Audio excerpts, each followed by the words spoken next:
नमस्कार दोस्तों, श्रीवत्स क्लासेज में आपका स्वागत है। आज हम कक्षा 10 में विज्ञान विषय के रसायन विज्ञान की वो इम्पोर्टेंट क्वेश्चंस डिस्कस कर रहे हैं जो हमारे प्रीवियस ईयर्स के क्वेश्चन पेपर में आए हुए हैं। चलिए तो हम अपने प्रश्नों के साथ शुरू करें। प्रश्न संख्या 1 हमारा है, निम्न में से कौन सा हाइड्रोकार्बन सबसे सरल यौगिक है। सबसे सरल का मतलब वो जिसका मॉलिक्यूलर फार्मूला सबसे आसान हो, ठीक है, जिसमें एक नंबर ऑफ कंपोनेंट आपके सबसे कम हो। जैसे अगर हम एथेन देखें तो इसका मॉलिक्यूलर फार्मूला होता है C2H6। मेथेन अगर देखें तो इसका मॉलिक्यूलर फार्मूला हो जाएगा CH4। प्रोपेन, यह 3 कार्बन वाली सीरीज हमारी, जिसका फार्मूला हो जाएगा C3H8। और ब्यूटेन, इसका मॉलिक्यूलर फार्मूला हमारा हो जाता है C4H10। तो यहाँ देखें मेथेन जो है इसमें कार्बन परमाणुओं की संख्या 1 है, तो ये हमारा क्या हो जाएगा, सबसे सरल हाइड्रोकार्बन यौगिक हो जाएगा। सेकंड, इन सभी यौगिकों में हम देखें कि इनका जो सफिक्स है वो एन लगा हुआ है।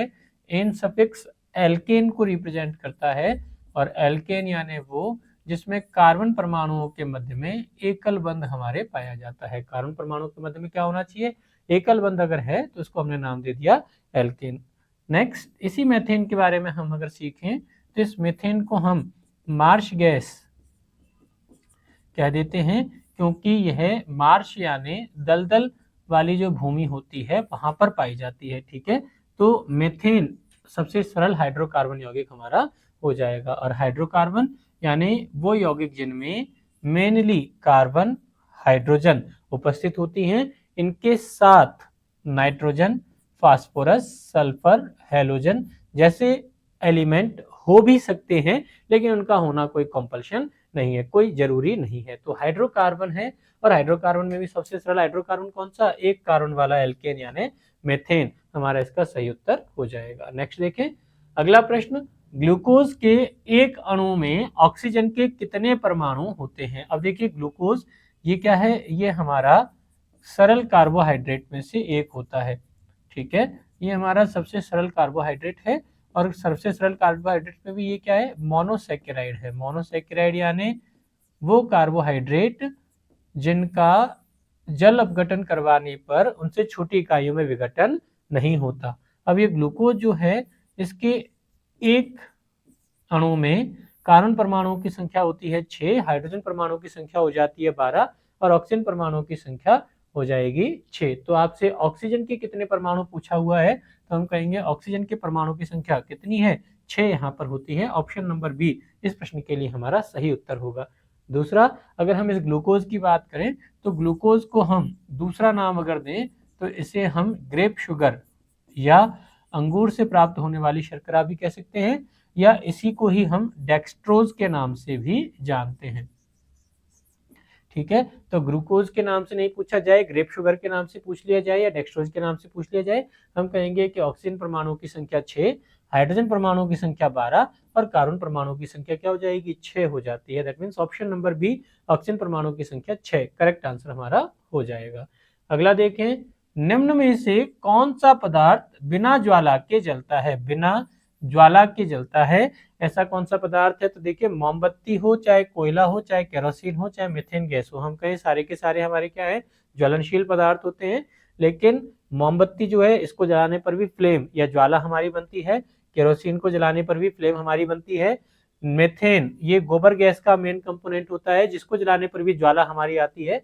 लेकिन कोयला जो है इसको जलाने पर किसी भी प्रकार की ज्वाला यहाँ पर हमें नहीं मिलती है। तो कोयला क्या है, बिना ज्वाला के जलने वाला पदार्थ हमारा हो जाएगा। ऑप्शन नंबर ए इस प्रश्न के लिए हमारा करेक्ट आंसर हो जाएगा। अगला देखें, उपचयन में निम्न में से होता है। सबसे पहले तो हम देखें उपचयन, इसे हम ऑक्सीकरण भी कह देते हैं। क्या कह देंगे इसे, ऑक्सीकरण भी कह सकते हैं। अब देखो किसी भी टर्म के पीछे करण अगर जुड़ा हुआ है तो इस करण का मतलब होता है जुड़ना या ऐड हो जाना, ठीक है, ऐड हो जाना। तो अगर हम ऑक्सीकरण को परिभाषित करें तो हम क्या कहेंगे, ऑक्सीकरण का मतलब ऑक्सीजन का जुड़ जाना। तो वो जिसमें ऑक्सीजन जुड़ता है ऐसी प्रोसेस को हम बोलेंगे उपचयन, ठीक है। तो ऑप्शन नंबर ए इस प्रश्न के लिए हमारा करेक्ट आंसर हो जाएगा। साथ ही जब ऑक्सीजन जुड़ने के अलावा अगर इलेक्ट्रॉन मुक्त होते हैं तो जैसे इलेक्ट्रॉन त्यागे जाएंगे ये क्या बन जाएगा, धनायन बन जाता है। तो इलेक्ट्रॉन का त्यागना ये भी हमारा किस में आ जाएगा, ऑक्सीकरण में आ जाता है। और हाइड्रोजन का वियोग यानी हाइड्रोजन का निकलना ये भी किस में आ जाता है, ऑक्सीकरण में आ जाता है। तो तीनों ऑप्शन ए, ऑप्शन बी और ऑप्शन सी इस प्रश्न के लिए हमारे करेक्ट ऑप्शन होंगे। यानी उपचयन में क्या होगा, उपचयन यानी उपयुक्त में से सभी, ऑक्सीजन का जुड़ना, हाइड्रोजन का निकलना और इलेक्ट्रॉन का मुक्त हो जाना, ये तीनों ही प्रोसेस मिलकर क्या कहलाते हैं, उपचयन या ऑक्सीकरण कहलाते हैं। नेक्स्ट अगला प्रश्न देखें, निम्न में से किस धातु से सोलर सेल बना होता है। अब ये देखिए सोलर सेल हमारा बना होता है, हम कहेंगे नहीं, सोलर सेल का मतलब हमें एक ऐसा सब्सटेंस काम में लेना है जो सूर्य की ऊर्जा को अधिकतम मात्रा में अवशोषित कर सके। ठीक है, जो सन है वो हमारी ऊर्जा का स्रोत है। इस सूर्य की ऊर्जा को अगर अधिकतम अवशोषण करेंगे तो क्या होगा, दिया गया पदार्थ गर्म होगा, गर्म होकर के ऊर्जा को स्टोर करके रखेगा, जिसे हम अपने उपयोग की किसी और एनर्जी में कन्वर्ट कर सकते हैं। तो सोलर सेल इनमें से किसका बना हुआ होता है, हम कहेंगे सिलिकॉन का यहाँ पर बना हुआ होता है। क्यों, क्योंकि सिलिकॉन जो है वो क्या होता है, सेमीकंडक्टर या अर्धचालकों के गुण प्रदर्शित करता है। तो सिलिकॉन और जर्मेनियम जैसे सब्सटेंस जो है उनका हम क्या कर सकते हैं, सोलर सेल बना सकते हैं। आगे देखें, किस पीएच वाला विलयन सबसे अधिक क्षारकीय होगा। अब यह पीएच क्या होता है, हम याद रखें दैट पीएच बराबर हमारा होता है किसी विलयन में H+ आयनों की सांद्रता का मान। ठीक है, किसी दिए गए विलयन में H+ आयनों की सांद्रता का मान क्या कहलाता है, पीएच कहलाता है। सबसे पहले ये जो पीएच स्केल दिया गया था वो किनके द्वारा, सोरेनसन नाम के वैज्ञानिक द्वारा दिया गया था, जहां इन्होंने पीएच पैमाने के लिए बताया कि यह पीएच पैमाना 0 से लेकर 14 यूनिट तक पढ़ा जाता है। इसमें भी पीएच बराबर 7 जो है यह उदासीन पीएच के मान को प्रदर्शित करता है।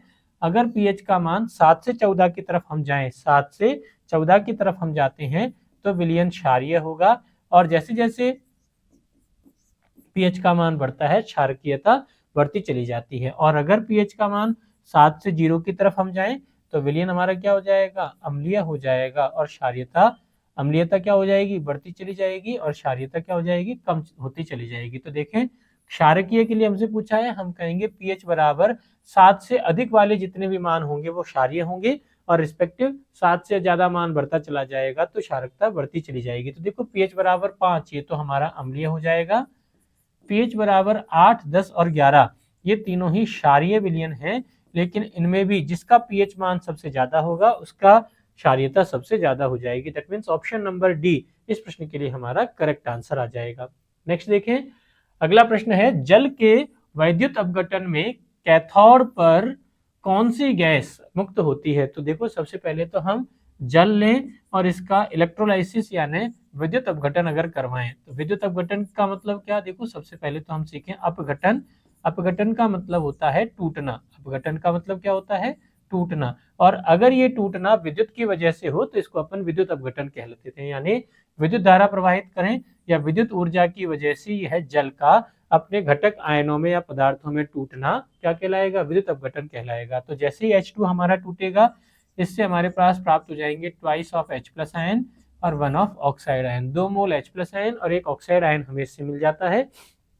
अब देखो H+ यानी धनायन जो है वो ऋणावेशित इलेक्ट्रॉन की तरफ जाएंगे। धनायन कहाँ जाएगा, ऋणावेशित इलेक्ट्रॉन की तरफ जाएंगे, वहां पर यह धनायन इलेक्ट्रॉन लेकर के, इलेक्ट्रॉन ग्रहण करके हाइड्रोजन गैस में कन्वर्ट हो जाते हैं। अभी देखिए इलेक्ट्रॉन ग्रहण करता है तो इसका ऑक्सीकरण अंक +1 से क्या हो गया, 0 हो जाता है, यानी यह अभिक्रिया आपकी क्या कहलाएगी, अपचयन अभिक्रिया कहलाती है। कौन सी अभिक्रिया, अपचयन अभिक्रिया कहलाती है। और वो इलेक्ट्रॉन जिस पर अपचयन होता है उस इलेक्ट्रॉन को हम कहेंगे कैथोड।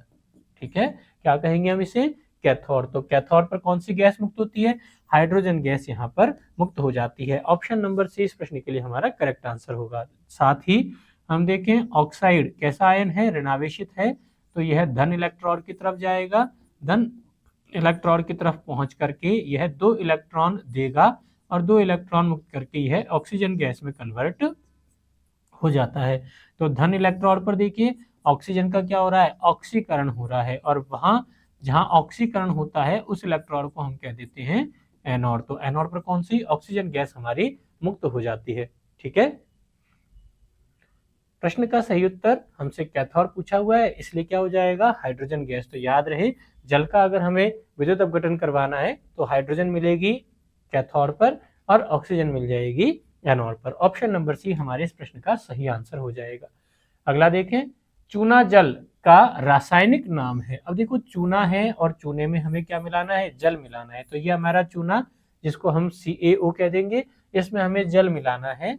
तो जब हम इस चूने में जल मिलाएंगे तो ये क्या बन जाएगा, CaOH का होल ट्वाइस कैल्शियम हाइड्रोक्साइड बन जाता है, जिसे हम क्या कहेंगे, बुझा हुआ चूना या चूना जल कह देते हैं। तो करेक्ट फॉर्मूला क्या हो जाएगा, कैल्शियम हाइड्रोक्साइड हमारे इसका करेक्ट फॉर्मूला हो जाएगा। ठीक है, तो बुझा चूना, कली चूना, कैल्शियम हाइड्रोक्साइड या कैल्शियम हाइड्रोक्साइड। देखो, रासायनिक नाम हमसे पूछा है, तो रासायनिक नाम के लिए हम क्या कहेंगे, CaOH का होल ट्वाइस, यानी ऑप्शन नंबर डी हमारा सही है। अगर कॉमन नाम पूछता तो हम इसको बुझा हुआ चूना भी कह सकते। तो CaOH का होल ट्वाइस दोनों नाम सही है, कैल्शियम हाइड्रोक्साइड भी और बुझा हुआ चूना भी। लेकिन रासायनिक नाम, केमिकल फॉर्मूला है, केमिकल फॉर्मूले वाला नाम पूछा है, तो कैल्शियम हाइड्रोक्साइड हमारे इस प्रश्न का सही आंसर हो जाएगा। अगला देखें, निम्नांकित में से कौन सोडा ऐश का सूत्र है। अब देखो, सोडा ऐश हमसे पूछा हुआ है, तो हम कहेंगे सोडा ऐश का फॉर्मूला हमारा हो जाता है Na2CO3। ठीक है, सोडा ऐश Na2CO3, ये सोडियम क्लोराइड हमारा है, जिसको अपन खाने का नमक कहेंगे। ये सोडियम हाइड्रोजन कार्बोनेट है, जिसको हम खाने का सोडा कह देते हैं। ठीक है, बाकी सोडा ऐश आपसे पूछा है तो ये सोडियम कार्बोनेट होगा। अगर इसमें 10H2O जुड़ जाता तो फिर ये धोबन सोडा कैसा हो जाता, कपड़े धोने का सोडा का फॉर्मूला हमारा हो जाता। ठीक है, तो सोडा ऐश पूछा है, तो बिना 10H2O के सोडियम कार्बोनेट हमारा क्या हो जाएगा, सोडा ऐश का फॉर्मूला हो जाएगा। नेक्स्ट देखें, निम्नांकित में से कौन ग्लोबर लवण का सूत्र है। अब आपसे ग्लोबर लवण पूछा हुआ है, तो हम कहेंगे सोडियम का सल्फेट ग्लोबर लवण होता है। लेकिन सोडियम के सल्फेट में जल के कितने अणु उपस्थित होते हैं, ये हमारे लिए एक इंपॉर्टेंट यहाँ पर याद रखने वाली क्वांटिटी होगी। तो हम कहेंगे सोडियम के सल्फेट में अगर 10 जल के अणु जुड़े हुए हों, कितने, 10 जल के अणु जुड़े हुए हों, तो ये हमारा क्या कहलाएगा, ग्लोबर लवण कहलाता है। ऑप्शन नंबर डी इस प्रश्न के लिए हमारा करेक्ट आंसर हो जाएगा। चलिए नेक्स्ट प्रश्न हम देखें, जिंक की परमाणु संख्या है। देखिए, परमाणु संख्या यानी कि परमाणु क्रमांक हमसे जिंक के लिए पूछा हुआ है, और हम जानते हैं अगर हम किसी भी तत्व को प्रदर्शित करें तो किसी भी तत्व को हम ZXA की तरह प्रदर्शित कर सकते हैं, जहां Z उसका परमाणु क्रमांक होगा या परमाणु संख्या होगी, साथ में यह इसके नाभिक में प्रोटॉनों की संख्या भी हो सकती है, नाभिक में प्रोटॉनों की संख्या भी होती है। और अगर दिया गया तत्व उदासीन है तो यह इसमें इलेक्ट्रॉनों की संख्या भी होगी। बाकी A ये हमारा क्या हो जाता है, द्रव्यमान संख्या हो जाती है। तो जिंक हमसे पूछा हुआ है, जिंक के लिए हम कहेंगे Z यानी इसका परमाणु क्रमांक कितना होता है, 30 होता है, क्योंकि इसके नाभिक में प्रोटॉनों की संख्या कितनी हो जाती है, 30 हो जाती है। इसलिए ऑप्शन नंबर डी इस प्रश्न के लिए हमारा करेक्ट आंसर हो जाएगा। अगला देखें, निम्नलिखित में से कौन सी धातु विद्युत का सर्वोत्तम सुचालक है। देखिए, धातुएं हमसे कहा हुआ है, तो हम जानते हैं धातुएं तो वो हैं जो विद्युत की सुचालक होती हैं। तो धातुएं अगर हैं तो सुचालक तो ये सारी ही धातुएं होंगी, चाहे वो कॉपर, AgAl या आयरन में से कोई सी भी हो। लेकिन सर्वोत्तम पूछा हुआ है, यानी कि वो जिसमें से धारा का सबसे अधिक आसानी से प्रवाह हो जाता है, तो हम कहेंगे सिल्वर Ag जो है उसकी चालकता सबसे अधिक होती है। ऑप्शन नंबर 20 प्रश्न के लिए हमारा करेक्ट आंसर हो जाएगा।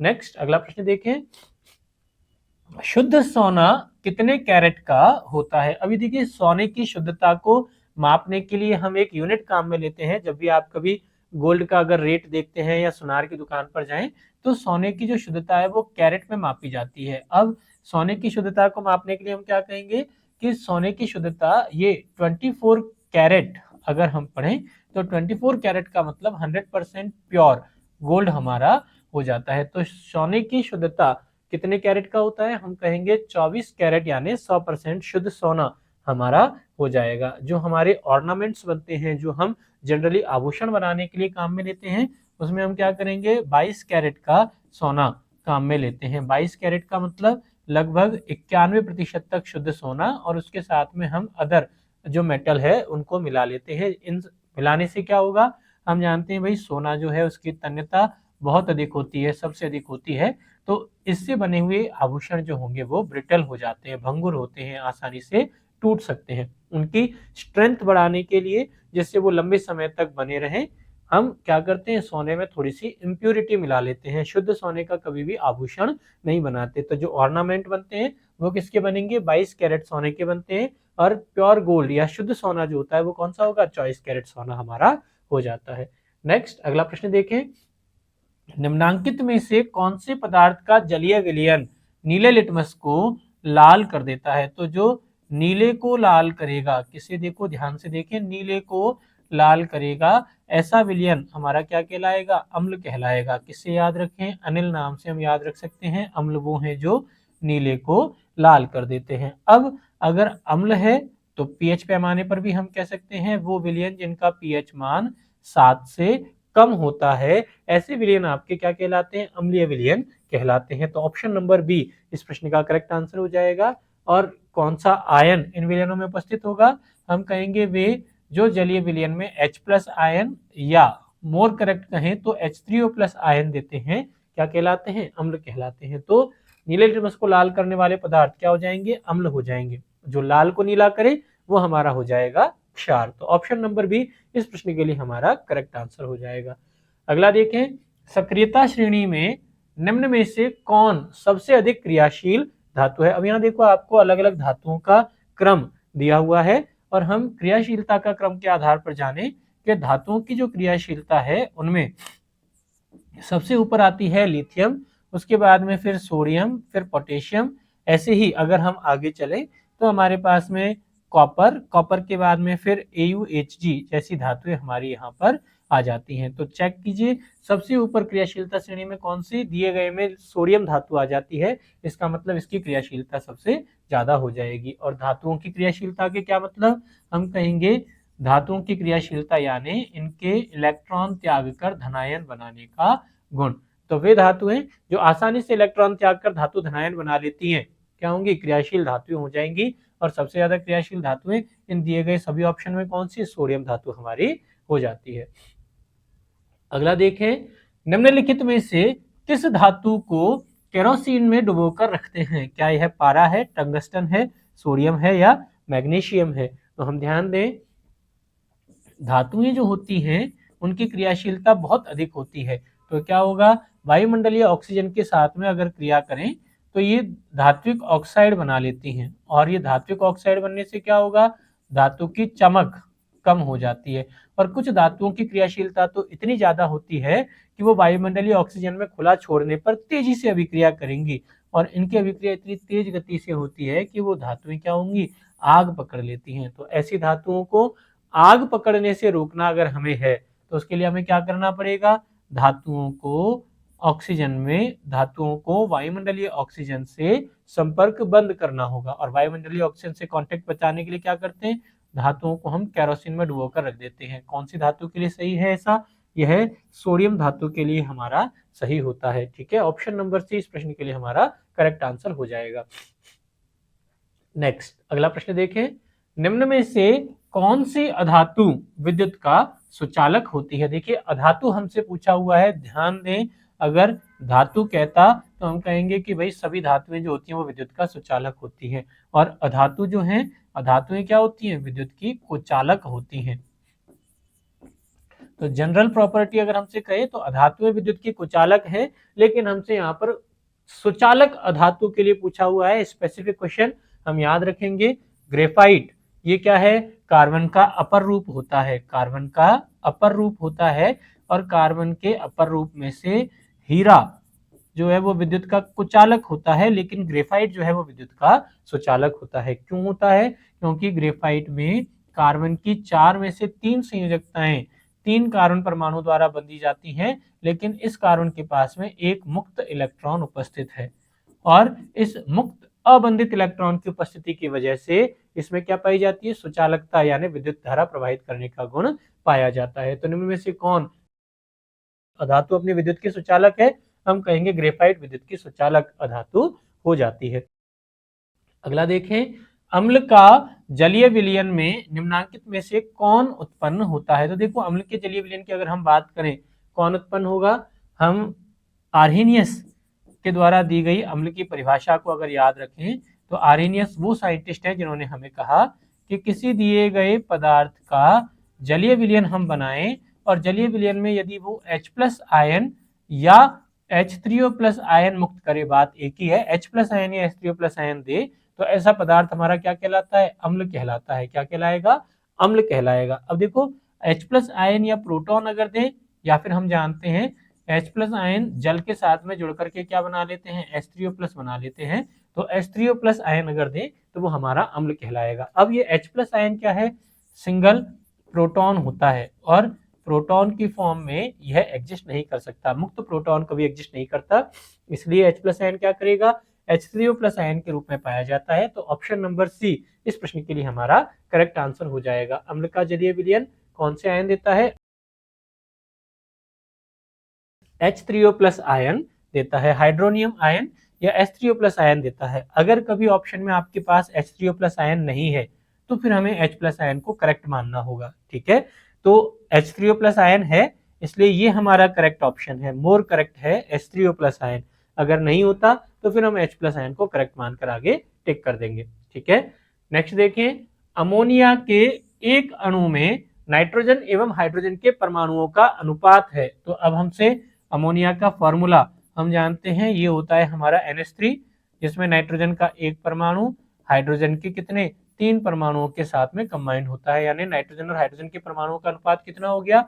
1:3। ऑप्शन नंबर सी इस प्रश्न के लिए हमारा करेक्ट आंसर हो जाएगा।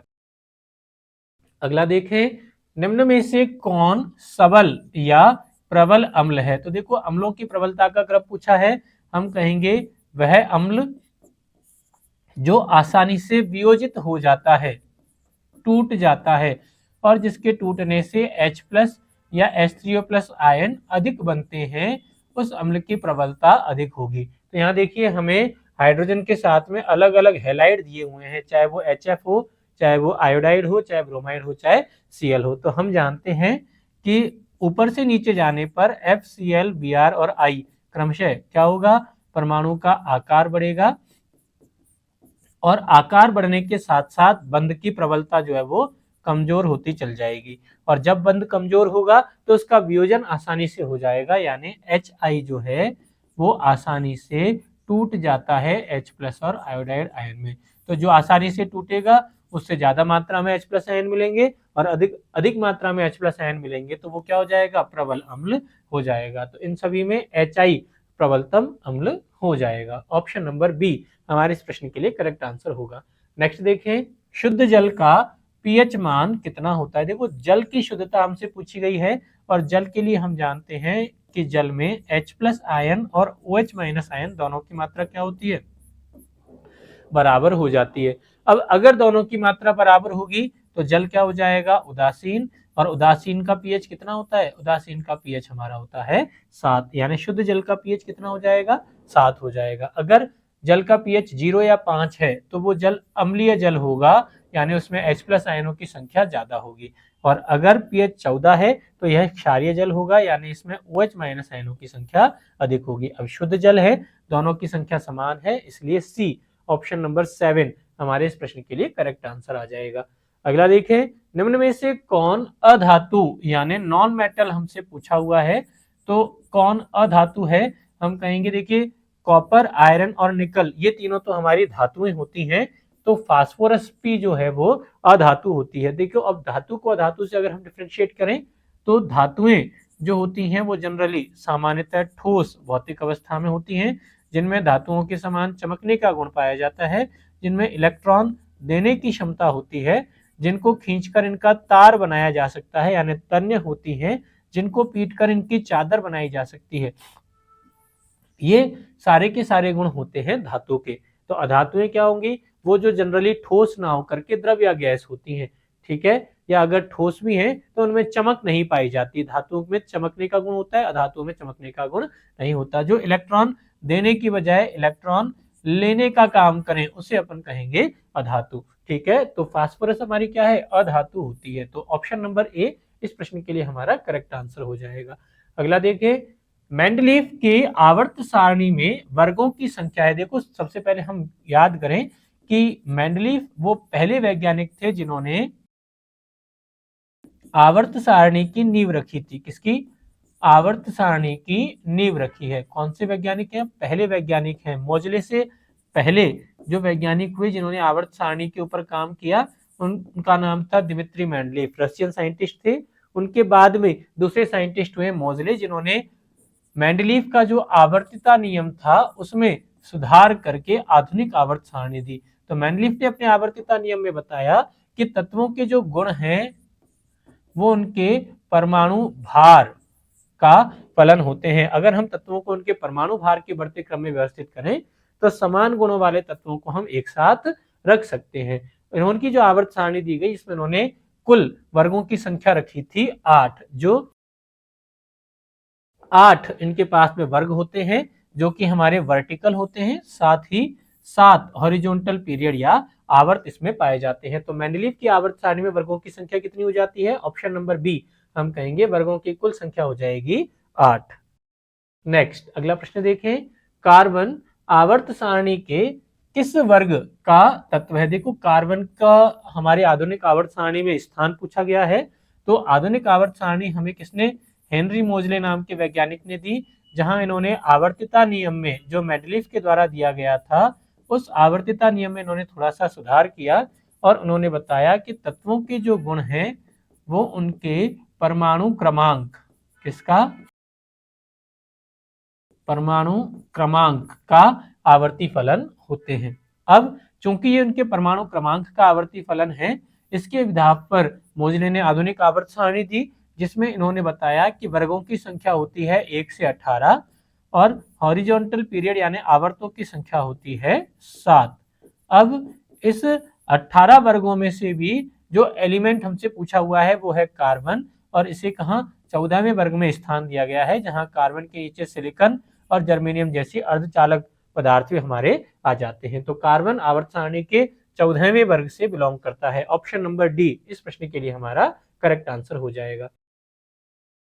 नेक्स्ट देखें, कैल्शियम की परमाणु संख्या यानी आपसे कैल्शियम का परमाणु क्रमांक यहां पर पूछा हुआ है। अब ये कैल्शियम, इसका एटॉमिक सिंबल होता है Ca, और अगर हम इसको रिप्रेजेंट करें तो ये हो जाएगा 20 और 40। जो सबस्क्रिप्ट में लिखा हुआ है, जो पैरों में लिखा हुआ है, इसको अपन बोलेंगे परमाणु क्रमांक या जेड। तो कैल्शियम का परमाणु क्रमांक कितना होता है? 20, वहीं 40 ये क्या हो जाएगी? कैल्शियम की द्रव्यमान संख्या हो जाएगी। साथ ही हम कहें कि इसका परमाणु क्रमांक जेड बराबर 20 है, या फिर इसमें प्रोटॉनों की संख्या 20 है, या फिर चूंकि उदासीन कैल्शियम ये है तो इसमें इलेक्ट्रॉनों की संख्या भी कितनी हो जाएगी? 20 हो जाती है। तो परमाणु क्रमांक कहें, चाहे प्रोटॉनों की संख्या कहें, चाहे उदासीन कैल्शियम में इलेक्ट्रॉनों की संख्या कहें, टोटल कितना हो जाएगा? हमेशा 20 रह जाएगा। कैल्शियम की परमाणु संख्या कितनी हो जाती है? 20 हमारी हो जाती है।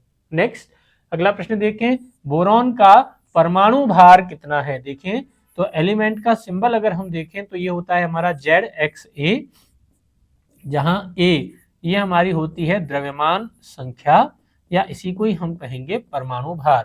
क्या कह देते हैं इसे? द्रव्यमान संख्या, या इसी को ही हम कहेंगे परमाणु भार। और ये आपका हो जाता है 5b11। अगर हम बोरॉन का रिप्रेजेंटेशन देखें तो ये होगा 5b11, यानी इसका परमाणु भार कितना हो जाता है? ये हो जाता है 11। ठीक है, यानी इसके नाभिक में प्रोटॉनों की संख्या है 5, लेकिन न्यूट्रॉनों की संख्या कितनी होती है? लगभग 6 न्यूट्रॉन यहाँ पर हमारे पाए जाते हैं। तो परमाणु भार कितना हो जाएगा? परमाणु भार हो जाएगा इसका 11। ऑप्शन नंबर 20 प्रश्न के लिए हमारा करेक्ट आंसर होगा। अगला देखें, कैलामाइन निम्न में से किस धातु का अयस्क है? तो देखिए कैलामाइन जो है इसका फॉर्मूला अगर हम देखें तो ये होता है जिंक का कार्बोनेट। तो अगर यह जिंक का कार्बोनेट है तो सीधी सी बात कैलामाइन किसका? जिंक धातु का अयस्क हमारा हो जाएगा। बाकी मरकरी जो है इसके अयस्क को हम बोलते हैं सिनेबार, जिसका फॉर्मूला हमारा हो जाएगा HgS। आयरन, इसके अयस्क हमारा हो जाएगा हेमेटाइट, जिसका फॉर्मूला हमारा हो जाएगा Fe2O3। एल्यूमिनियम, इसका अयस्क हमारा हो जाएगा कौन सा? बॉक्साइट, और ये बॉक्साइट का फॉर्मूला हो जाएगा Al2O3.XH2O। तो जिंक का कार्बोनेट होता है कैलामाइन, और ये किसका, जिंक धातु का अयस्क हमारा हो जाएगा। ऑप्शन नंबर डी इस प्रश्न के लिए हमारा करेक्ट आंसर होगा। अगला देखें, धोबिया सोडा का रासायनिक सूत्र है। अभी देखिए धोबिया सोडा यानी कपड़े धोने का सोडा, तो हम कहेंगे कपड़े धोने का सोडा यानी सही फॉर्मूला क्या हो जाएगा, Na2CO3.10H2O। जहां 10 जल के अणु अगर जुड़े हुए हैं तो ये हमारा क्या हो जाएगा, कपड़े धोने का सोडा। अगर 10 जल के अणु जुड़े हुए नहीं होते तो इसका कॉमन नाम होता है ग्लोबल साल्ट। ठीक है। एसिटिक अम्ल ये हमारे विनेगर में पाया जाता है, सिरके में पाया जाता है। सोडियम हाइड्रोजन कार्बोनेट ये आपके खाने का सोडा होता है। कौन सा, खाने का सोडा। और KNO3 इसका कॉमन नेम होता है इंडियन सॉल्ट पीटर। कौन सा, इंडियन सॉल्ट पीटर। अगर ये पोटेशियम की जगह सोडियम होता, NaNO3 होता, तो इसको हम इंडियन की जगह चिली सॉल्ट पीटर कह देते, इंडियन की जगह चिली सॉल्ट पीटर कह देते। तो ये कुछ यौगिकों के आपके सामान्य नाम है। KNO3 यानी इंडियन सॉल्ट पीटर, अगर पोटेशियम की जगह सोडियम होता तो इसको चिली सॉल्ट पीटर कहेंगे। सोडियम हाइड्रोजन कार्बोनेट या इसको हम खाने का सोडा कह देते हैं। एसिटिक एसिड यानी सिरके का अम्ल या विनेगर ये कहलाएगा। और Na2CO3.10H2O इसको अपन कहेंगे कपड़े धोने का सोडा, धोबिया सोडा। अगर 10H2O नहीं है तो ये हमारा ग्लोबल सॉल्ट कहलाता है। नेक्स्ट अगला प्रश्न देखें, जिप्सम का रासायनिक सूत्र है। देखिए जिप्सम, इसका अगर हम केमिकल कंपोजिशन देखें तो ये हमारा होता है CaSO4.2H2O, कैल्शियम सल्फेट .2H2O, यानी एक कैल्शियम सल्फेट में 2 जल के अणु एसोसिएट होते हैं, 2 जल के अणु जुड़े हुए होते हैं। तो जब यहाँ जल के अणु 1/2 रह जाए, यानी ये ऊपर वाला फॉर्मूला अगर हम देखें तो ये ऊपर वाला फॉर्मूला आपका हो जाता है POP यानी प्लास्टर ऑफ पेरिस का। ध्यान रखें केवल जल के अणुओं की संख्या में डिफरेंस है। अगर जल का अणु 1/2 है तो ये POP प्लास्टर ऑफ पेरिस होगा। अगर जल के अणुओं की संख्या 2 है तो इसको हम कहेंगे जिप्सम, कैल्शियम सल्फेट .2H2O। यह जिप्सम का रासायनिक सूत्र हमारा हो जाता है। नेक्स्ट देखें, निम्नलिखित में से किस कारण से सामान्य नमक का जलीय विलयन विद्युत का सुचालक होता है। अब देखिए अगर हम सामान्य नमक की बात करें तो सामान्य नमक हमारा है सोडियम क्लोराइड। अगर हम इस सोडियम क्लोराइड यानी लवण को जल में डालें और इसका जलीय विलयन बनाएं तो इसके जलीय विलयन में क्या होगा, सोडियम धनायन और क्लोराइड ऋणायन में यह लवण टूट जाता है। अब सोडियम धनायन यानी धनायन जो बने हैं विद्युत धारा लगाने पर ऋणावेशित इलेक्ट्रॉन की तरफ गति करेंगे और अपोजिट आवेशित यानी ऋणावेशित क्लोराइड आयन जो है वो धनावेशित इलेक्ट्रॉन की तरफ गति करना शुरू कर देंगे। यानी दोनों ही आयन गति कर रहे हैं और दोनों ही आयन जब गति करेंगे तो आवेश का प्रभाव भी शुरू हो जाता है। तो क्या कहेंगे, जिसकी वजह से हमें चालकता देखने को मिलेगी। तो चालकता के लिए जिम्मेदार कौन, सोडियम धनायन और क्लोराइड आयन, जहां दोनों ही आयन विपरीत आवेशित इलेक्ट्रॉनों की तरफ गति कर रहे हैं। यानी धनावेश एवं ऋणावेश दोनों की विपरीत दिशा में गति के कारण इसका जलीय विलयन क्या हो जाता है, विद्युत का सुचालक हो जाता है। ऑप्शन नंबर सी इस प्रश्न के लिए हमारा करेक्ट आंसर होगा। तो ये हमारे प्रश्न थे जिसमें हमने रसायन विज्ञान के कुछ प्रीवियस एग्जाम में आए हुए प्रश्नों को देखा। नेक्स्ट लेक्चर में नए प्रश्नों के साथ हम फिर से मिलेंगे। धन्यवाद।